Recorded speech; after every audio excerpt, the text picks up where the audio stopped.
నెలకి 50,000 నుండి 60,000 ఆదాయం రన్ టైలర్ యాప్లో ఆర్డర్ కంప్లీట్ చేసి పేమెంట్ పొందండి.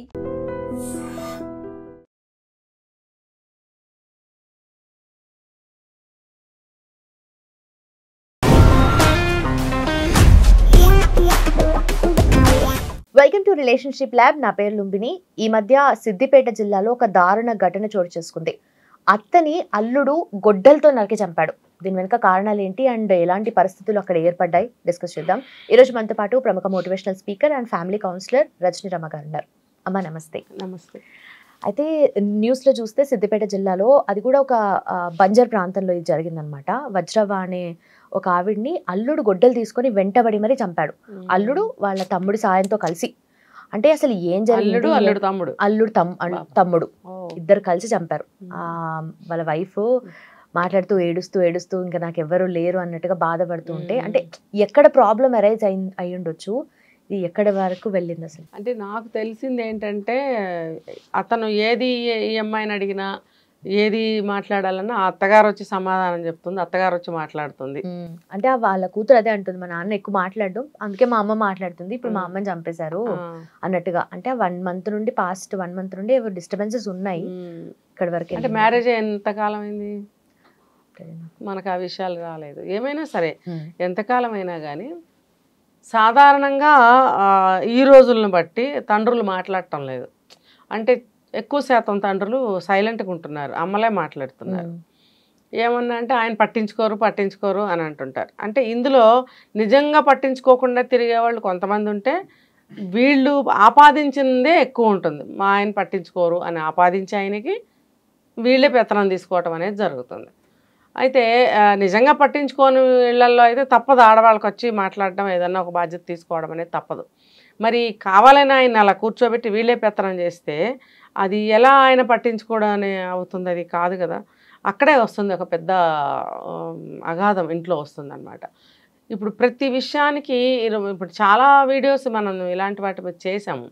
అంటే అల్లుడు అత్తని చంపడం అనేది దారుణమైన విషయం. గతంలో కూడా ఏదో ఒక ప్రాబ్లం వచ్చి, అంటే సొంత అక్క కూతురునే పెళ్లి చేసుకుంటే ఇంటి ఎదురిల్లే వాళ్ళు ఎదురు బెదురు ఇట్లా ఉంటున్నారు. ఎదురుగా అక్క బావగారు వాళ్ళ ఫ్యామిలీ, వీళ్ళు ఇంట్లో వేరే ఇల్లు తీసుకుని కాపురం పెట్టారు ఆపోజిట్లో. పెడితే ఏమి ఎక్కువైపోయిందో వాళ్ళ ఇంట్లో విషయాలు, ఈ తమ్ముడే సొంత వెళ్ళి అక్కని చంపేశాడు. అక్క ప్లస్ అత్తగారు. ఏం జరిగి ఉంటుంది అక్కడ మనం ఊహించలేము కదా. సొంత అక్క వాళ్ళ పిల్లనే చేసుకున్నాడు, ఎదురు బెదురు కాపురాలు పెట్టారు, అన్యోన్యంగా ఉండొచ్చు, మరి చంపేశాడు. ఏంటంటే పెళ్ళైన తర్వాత సొంత తమ్ముడే కదా అన్న చనువుతో ఆవిడ, ఆ సొంత మామయ్యే కదా అని ఈ అమ్మాయి, సరేలే మా అక్కే కదా అని ఆ అబ్బాయి, అందరూ సరిపెట్టుకుంటూనే ఉండొచ్చు. కానీ అది చాలా ఎక్కువైపోయి ఉంటుంది. వీళ్ళకి ఇంట్లో ఉండకపోవడం, ఈ అమ్మాయి అస్తమానం వాళ్ళ అమ్మ ఇంట్లో ఉండడము, ఏదన్నా కావాలంటే కూడా ఏ కూర నారో అక్కడి నుంచి తీసుకొచ్చి పెట్టడం, వంట చేయకుండా. అంటే ఏంటంటే పిల్లలకి మా అమ్మ ఉంది కానీ మా అమ్మ మీద ఆధారపడిపోవడం. ఆవిడ కూడా ఏంటంటే నా కూతురు అల్లుడు నా తమ్ముడే కదా, ఏముందిలే నువ్వు చేయకలే, వంట ఎక్కడే చేసేస్తాను అని గిన్నెల్లో పెట్టి ఇవ్వడం. ఇది ఏమవుతుందంటే, ఎంత తమ్ముడైనా ఎంత మేనమామైనా కూడా ఇప్పుడు భర్త అయ్యాడు. భర్త అయిన తర్వాత ఎన్నో ఎక్స్పెక్టేషన్స్ ఉంటాయి. ఆ ఎక్స్పెక్టేషన్స్కి నువ్వు రీచ్ అయ్యావా? మరి నీకు కూడా ఒక భార్యగా ఉంటుంది కదా భర్తతోటి, మరి నీకేమీ లేవా ఆ ఎమోషన్స్, ఎక్స్పెక్టేషన్స్? మరి అక్కడ ఏం జరిగిందో హత్య జరిగిపోయింది. ఇప్పుడు ఇక్కడ కూడా ఏంటంటే అతిగా తల్లితో ఎక్కువగా కనెక్షన్స్ పెట్టుకొని ప్రతి చిన్న విషయాన్ని చెప్పడం, ఇక్కడ విషయాలు జరిగినవన్నీ అక్కడ చెప్పడము, ప్రతిదానికి తండ్రి ఏమో పట్టించుకోవడం చెప్పి తల్లి ఎంటర్ అయిపోయి ప్రతిదానికి చాలామంది ఇళ్లలో చూస్తున్నాను నేను. తండ్రిని ఒక పక్కగా పెడతారు. నిజంగా అతనికి అన్నీ తెలిసి సమర్థవంతుడు అయినా కూడా నీకేం తెలియదు నోరు మూసుకొని పక్కన కూర్చోబెట్టి మొగుళ్ళని ఈ అమ్మలే ఏలుతూ ఉంటారు. ఏలుతూ ఉన్న సందర్భం 1, 2, 3, 4 కొన్నిసార్లు ఓకేలే అని ఊరుకుంటారు. కానీ తర్వాత ఏమవుతుందంటే ఆయన మాట్లాడు అన్నిటికీ ఈవిడే వస్తుంది. మరి కొన్ని పెద్ద విషయాలు ఉంటాయి. ఇంటి పెద్దగా ఒక మామగారిగా, ఆ అమ్మాయి తండ్రిగా అతను రెస్పాండ్ అవ్వాల్సిన అవసరం అక్కడ ఉంటుంది. అతను జవాబు చెప్పాల్సిన బాధ్యత అతనికి ఉంటుంది. అవన్నీ కూడా అతన్ని చెయ్యనివ్వకుండా ఈవిడే చేస్తుంటే కొంతమంది ఏమంటారంటే, కొంచెం ఆయనకి చెప్పండి అమ్మా, ఆయన ఏమంటారో నాకు చెప్పండి అంటే కూడా ఆయన ఎంటర్ అవ్వనివ్వరు. కొన్ని సందర్భాల్లో ఎక్కడైనా ఇరకాటను పడతామేమో అని చెప్పి ఆడవాళ్ళు మాట్లాడటం అనేది ఉంటుంది. నేను చెప్పా కొన్ని సందర్భాలు ఏదైనా ఇరకాటంలో పడే సందర్భాలు ఉంటే అది ఓకే, తప్పదు, అది ఫ్యామిలీని ప్రొటెక్ట్ చేసుకోవటం కోసం. కానీ అసలు భర్తలను అనేవాళ్ళని సీన్లోకి రానివ్వటం లేదు. అంతా వీళ్ళే వీళ్ళే వీళ్ళే వీళ్ళే వీళ్ళే. ఇప్పుడు అనేక రకాలైనటువంటి హత్యలు అన్నీ జరుగుతున్న క్రమంలో ఆ తల్లుల హస్తం కూడా చాలా ఉంటుంది, చూస్తున్నాం కదా. అది మన గద్వేలు బ్యాంక్ ఆఫీసర్ని తల్లి కూతుళ్ళు ఇద్దరిని అతను ఉంచుకుని ఇద్దరితో రిలేషన్ పెట్టుకుంటే ఆ తల్లి బ్యాంక్ ఆఫీసర్తో కలిసి ఈ కూతురు భర్తను హత్య చేశారు. ఎంత సెన్సేషనల్ అయింది కదా. అంటే ఈ తల్లి మంచి చెప్పాల్సిన తల్లి ఒక చెడు చేయటమో చెడు చెప్పటమో తనకి తెలియకుండానే చెడు మార్గంలో ఏదన్నా ఒక సూచన చేయటం అనేది జరిగిపోతుంది. అది అవతల రిజల్ట్ అనేది భయంకరంగా వచ్చేస్తుంది. అది ఆవిడ ఊహించదు. ఆవిడ దృష్టిలో నేను కూతురికి ప్రొటెక్ట్ చేస్తున్నాను, కూతురికి మంచి సలహా ఇస్తున్నాను, మంచిగా నడిపిస్తున్నాను, నేను కూతురు అల్లుడు క్షేమంగా ఉండాలి, వాళ్ళ మంచి కోసమే కదా నేను చెప్తున్నాను అన్న భ్రమలో ఉంటారు. కానీ లోపల వాళ్ళు అన్నీ నా మాట వినాలి, నేను చెప్పిందే వాళ్ళు వినాలి, నేను చెప్తే వాళ్ళు బ్రహ్మాండంగా ఉంటారనే ఎక్కువ ఆ భావనకి ఏం పేరు పెట్టాలి, ఇదిలో ఉంటున్నారు వాళ్ళు. ఉండటం వల్ల అవతల నుంచి ఎక్కువ రియాక్షన్స్ ఇలా వస్తున్నాయి. అల్లుళ్ళకి నచ్చదు. నేను ఇవి ప్రత్యక్షంగా కూడా చాలా చూశాను నేను.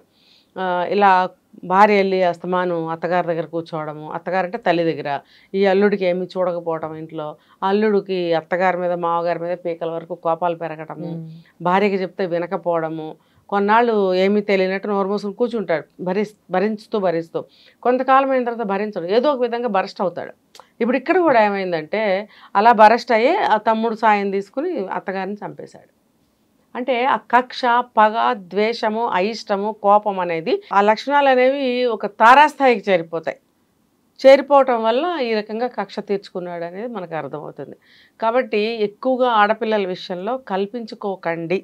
వన్స్ పెళ్లి చేసిన తర్వాత సొంత తమ్ముడు అవనివ్వండి, మేనల్లుడు అవనివ్వండి, ఎవరైనా బయట సంబంధమో ఎవరైనా కానీ పెళ్లి చేసి పంపించిన తర్వాత ఈఎంఐ నుంచి వాళ్ళకి ఎన్నో ఎక్స్పెక్టేషన్స్ ఉంటాయి, తను కూడా తనకి కొన్ని ఎక్స్పెక్టేషన్స్ ఉంటాయి. అక్కడికి వెళ్ళిన తర్వాత ఒకళ్ళకొకళ్ళు ఆ ఎక్స్పెక్టేషన్స్ని రీచ్ అవ్వగలగాలి. ఆ స్కోప్ మనం ఇవ్వటం లేదు ఇక్కడ. ప్రతి చిన్నదానికి సలహాలు ఇచ్చి పంపిస్తున్నాము. అక్కడ ఏ చిన్నదైనా తిరిగి ఫోన్లో చెప్పడము, మళ్ళీ తిరిగి సలహాలు ఇవ్వడం వల్ల అక్కడ కాపురం అనేది సెట్ అవ్వటం లేదు. అదే చెప్పినప్పుడు ఆ అమ్మాయి మాట ఒకటే వింటాం కానీ నిజంగా అక్కడ పరిస్థితి ఏంటో తెలియదు కదా.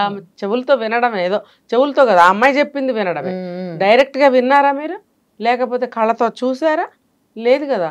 ఏదో బయట సంబంధం అనుకోండి, తీసుకొచ్చి చేస్తారు. అబ్బాయి బాగున్నాడు, ఉద్యోగం బాగుంది, కుటుంబం బాగుంది, మాట తీరు చూస్తే కొంచెం బాగున్నాడు అనుకుని చేసేస్తాం. అంతరంగం ఏంటనేది మీకేం తెలుసు? తెలియదు కదా. అలాంటప్పుడు మీరు అబ్జర్వేషన్ అనేది చేయాలి, జాగ్రత్తగా మసులుకోవాలి. మీ అమ్మాయి కొత్త ప్లేస్కి వెళ్ళినప్పుడు వాళ్ళల్లో ఇమిడిపోయే విధంగా మీరు నేర్పించాలి. అలాగే ఆ అత్తమామలు కూడా కొత్తగా వచ్చిన అమ్మాయిని వాళ్ళల్లో కలుపుకునే ప్రయత్నం చేయాలి. చేయకపోతే ఆటోమేటిక్గా అమ్మాయి వాళ్ళ అమ్మకి చెప్పాలని చూస్తుంది. ఈ అవకాశం ఎవరిస్తున్నారు? అటు అబ్బాయి తల్లిదండ్రులు కూడా ఇస్తున్నారు.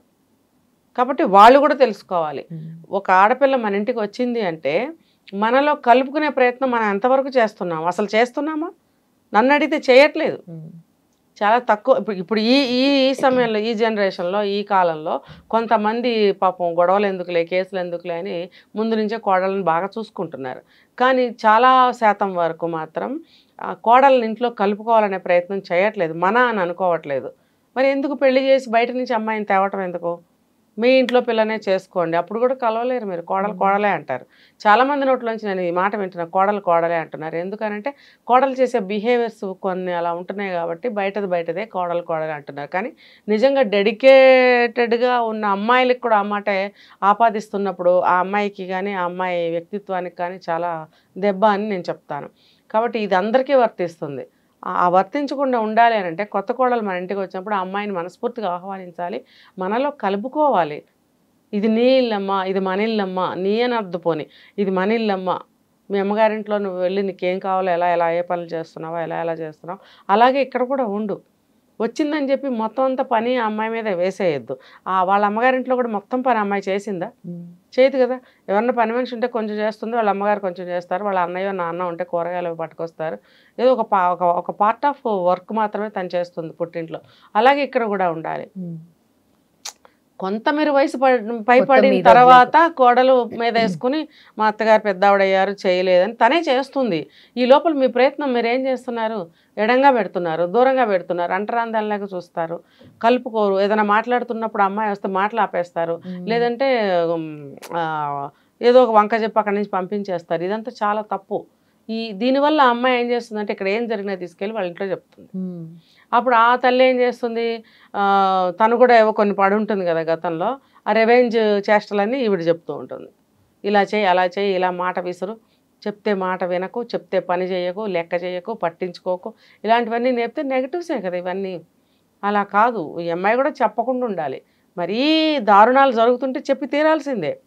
స్టార్టింగ్ నుంచి డే 1 నుంచి ఫస్ట్ అవర్ బిగిన్ అవటమే ఫోన్ పట్టుకుని మొదలెడితే పెళ్లి కూతుళ్ళు తల మీద ఏమంటారు జీలకర్ర బెల్లం పెట్టేటప్పుడు కూడా సెల్ ఫోన్ ఉంటుంది చేతిలో. ఎందుకమ్మా ఫోన్ ఎందుకు? సర్వవేళల్లో సర్వావస్థల్లో సెల్ ఫోన్ అవసరమా? అలా తీసుకుంటే ఆ సెల్ ఫోన్తోనే అమ్మాయి అప్పగింతలు అవుతాయి, ఆ సెల్ ఫోన్తోనే అమ్మాయి అత్తగారింటికి వెళ్తుంది. అక్కడ అడుగు పెట్టంగానే ఫస్ట్ ఫోను, అమ్మా చేరుకున్నాం, నువ్వు ఫోన్ చేయకపోతే ఏమైంది చేరుకున్నావని. మీరందరూ ఒక గ్రూప్గానే పెళ్లి చేసుకుని అత్తగారింటికి వెళ్ళారు, మామగారు అత్తగారు భర్త తోడు ఇంకా చుట్టాలు అందరూ కలిసి వెళ్ళినప్పుడు నువ్వు ఒక్కదానివే చేరుకున్నావని ఫోన్ చేయడం ఎందుకు? వాళ్ళు చేస్తారు, వాళ్ళు చెప్తారు చేరుకోగానే ఫోన్ చేయండి అని వాళ్ళకి చెప్తారు. వాళ్ళకు కూడా బాధ్యతగా మేము చేరుకున్నామండి, సేఫ్గా ఉన్నామండి వాళ్ళు చెప్పాలి. ఏంట్లే చెప్పేది అంటారు. అదే వస్తుంది ఇక్కడ తేడా. అక్కడ స్టార్ట్ అవుతుంది. ఏంటి వాళ్ళకి చెప్పేది అని అంటే అప్పుడు అమ్మాయి చెప్పాల్సి వస్తుంది. మనం కూడా అత్తగారు వాళ్ళకి కొంత టైం ఇవ్వాలి. లేకపోతే కొంచెం ఫోన్ చేశారండి, ఫోన్ చేయండి అని నువ్వు గుర్తు చేయి, పర్వాలేదు, తప్పులేదు. కానీ ఫస్ట్ అవర్లోనే నువ్వు ఫోన్ మొదలుపెడితే వాళ్ళకి ఏంటి రాగానే వాళ్ళ అమ్మకు ఫోన్ చేస్తుందని వాళ్ళకి వస్తుంది. వచ్చి ఇంకా పెట్టుకుంటారు మైండ్లో. అక్కడి నుంచి స్టార్ట్ అవుతాయి. ఈ కాలాన్ని బట్టి ఫోన్ అన్నాను, పాతకాలంలో అయితే ఇంకోటి మొదలవుతుంది. కాబట్టి ఎటు నుంచి ఏది ముందు అని అంటే చెప్పలేం. కానీ ఏది ఏమైనా సరే ప్రతిదానికి నేర్పటము, ప్రతిదానికి వీళ్ళు తీసుకెళ్ళి చెప్పడం అనేది చేయకూడదు. పర్యవసానాలు ఇలా ఉంటాయి. Thank you. నిజంగా ప్రస్తుతం ఉన్నటువంటి సమాజం దేనికి ప్రయారిటీ ఇస్తుంది? ఆర్థిక సంబంధాల చుట్టూ మాత్రమే తిరుగుతోంది. మళ్ళీ ఎన్నికలంగానే చాలా విరక్తి కలుగుతున్నాం. మంచి అనిపిస్తుంది కదా, లేడీస్ కూడా ఛాలెంజింగ్ జాబ్స్ చేసినప్పుడు చాలా బాగుంటది. ఫుడ్ డెలివరీ ఇవ్వటానికి వెళ్ళినటువంటి డెలివరీ బాయ్ అనిల్ పై కళ్ళ ముందు